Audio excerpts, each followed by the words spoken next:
Hi, I'm Pete Andresen, and I wrote this book, The Pyre, and recently something interesting has happened that caused me to reflect on why I wrote it. I wrote it fundamentally because I wanted, it's a dystopian novel set in an earthquake that happens in 2022, and it's interesting because I wrote it as kind of a protest against kind of the groupthink that has been going on in society. It's interesting, it got published right as COVID was breaking, and there's a fungus in there called Candida, which is actually really becoming an issue. But at the time, pandemics were far from anyone's thought. What I wrote it about was the tendency of all humanity to engage in wishful groupthink. And today I pick up the Wall Street Journal. I read the Wall Street Journal every morning, and there's this article that would be August 6th or August 7th, 2023, by Lior Sapir, called Second Thoughts on Gender Affirming Care. And it's about gender affirming care, that's gender transitioning of minors.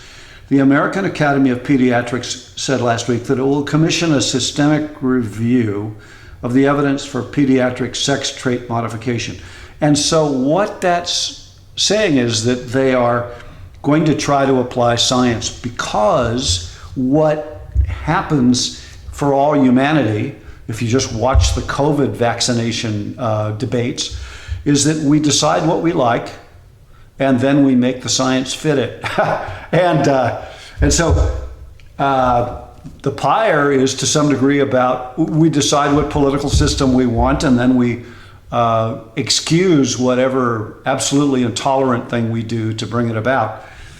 Now, why is that interesting? Because I just picked this book up. This is one of my lifetime favorites. It's not a happy book. It's by Viktor Frankel. It's called Man's Search for Meaning. Man, I gotta recommend this one to you.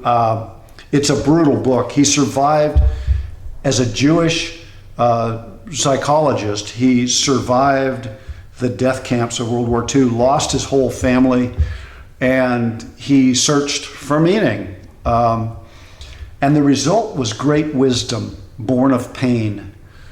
And it's not a long book, and it's worth reading, but he wrote in here, and it was triggered by this article in the Wall Street Journal, the collective neurosis on my page 129.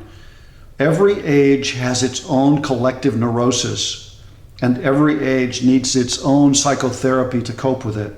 The existential vacuum, which is the mass neurosis of the present time, he's writing this in the 1950s, can be described as a private and personal form of nihilism. For nihilism can be defined as the contention that being has no meaning. Wow, isn't that what we're facing now?